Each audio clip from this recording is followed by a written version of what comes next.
हे बघा, मी तुमच्याकडे फार काही मागत नाहीये, फक्त त्यांना कामावर येऊ द्या. हे कामावर जातील, शिवाय गौरीलाही डब्याच्या ऑर्डर्स मिळवून द्यायला मदत करू शकतील.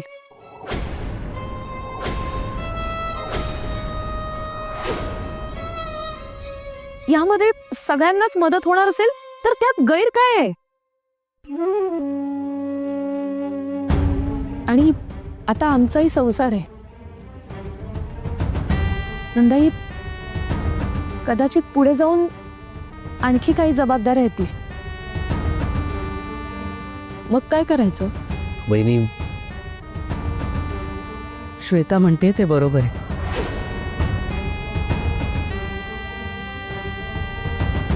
आणि तू लक्ष ठेव ना सुमितवर. त्याचं काही चुकलं तर लगेच काढून टाक त्याला कामावरून. आम्हाला सांगायला सुद्धा येऊ नकोस. पण एक संधी तर त्याला द्यायला हवी ना. आणि त्यात गौरीचा सुद्धा फायदा आहे.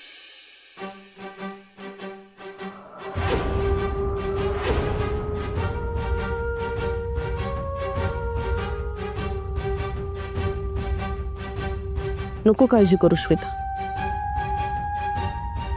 रुद्रचा राग जाईल. समजूतदार येतो, समजून घेईल. तुझी इच्छा आहे ना, तसंच होईल.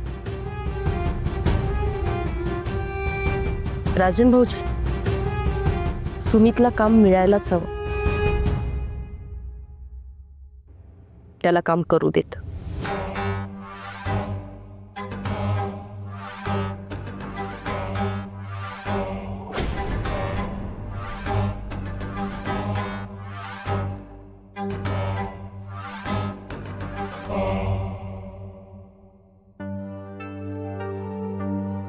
दाद्या, काय चाललंय घरातल्यांचं?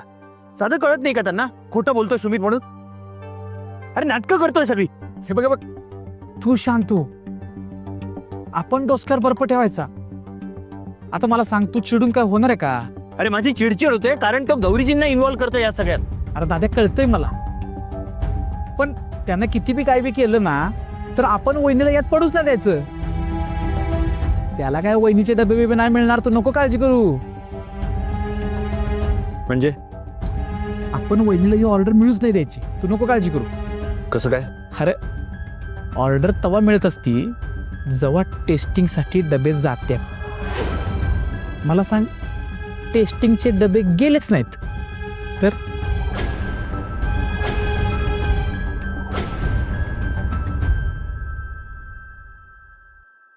अरे वा, अभ्यास करताय?